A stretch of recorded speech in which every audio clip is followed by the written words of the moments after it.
Hello guys, in this video I'm going to show you how to add to your favorites a car in the AutoScout24 app. But first I just want to mention, please don't forget to subscribe to my channel, because at 10,000 subscribers I'm going to show you my whole YouTube revenue statistics and the growth strategy, how to make money online. So let's jump into it. Open the AutoScout24 app, and here if you search for something or you are discovering you like something, let's say this Ford, you can see his details. If you like it, tap on this little star on the bottom of the ad.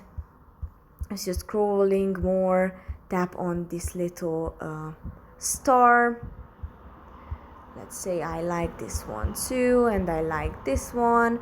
And on the bottom, in the menu bar in the middle, you tap on your favorites, and here you will have your favorites and you can choose from here.